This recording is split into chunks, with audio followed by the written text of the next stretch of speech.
This worksheet is working on conclusions for informative writing pieces. Now, it says ways to do it. So these are ways in which you can work on a conclusion. You are going to write conclusions for already written passages that I took from a website. Here are some ways to do a conclusion. Number 1, suggest for the reader to do something. I think this is the best one. It's also easy. You suggest for them to go and learn more about it at a library, go somewhere that they can learn about it firsthand, do an experiment about it, something that allows them to keep on learning about what you talked about. Second, you can ask a question that will have them thinking about something and maybe they'll research that question. Third, summarize by giving your lesson learned. So kind of give them what they should have learned from the entire thing in a sentence at the end. Lastly, number 4, share your feelings. So let's read these. Magnets. That's our title. How does a magnet work? Magnets can only pull metal. Magnets also push or pull other magnets. They have 2 poles, a north pole and a south pole. Magnets can move things without touching them. Now here in this space, you have all this space. You can write here, make a line here, make a line here, make a line here. Don't just write at the bottom on this line. Make a few lines. You're a big first grader, you can do that. Make 3 different lines if you need to.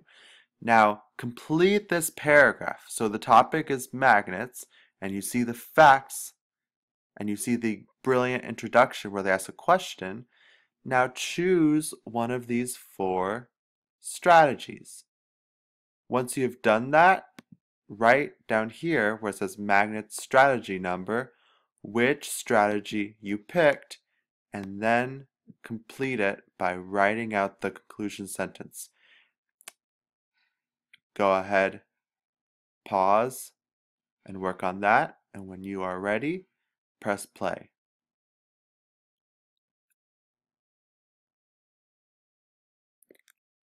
All right, now that you've finished the magnets conclusion sentence and written the strategy number that you picked down here, we're going to work on pushes and pulls article.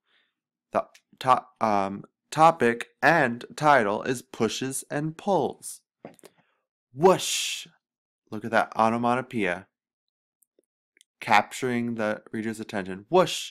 A boy just pushed a scooter past me whilst someone else pulled a sled. That introduced the topic, pushing and pulling. Things stay at rest until a force moves them. A push is a force bringing things away from you.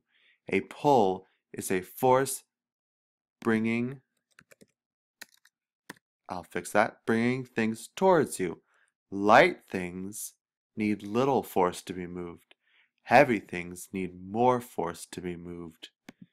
Now, what conclusion are you going to write? Are you going to suggest for them to do something?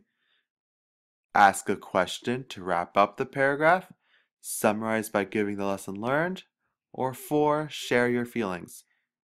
Pick your strategy and write it here, and then write your conclusion. If you still need some help or need to remember the strategies, go back in this video to revisit how to do this paper. Once you've completed this, do a video or picture on Seesaw. Great work, friends.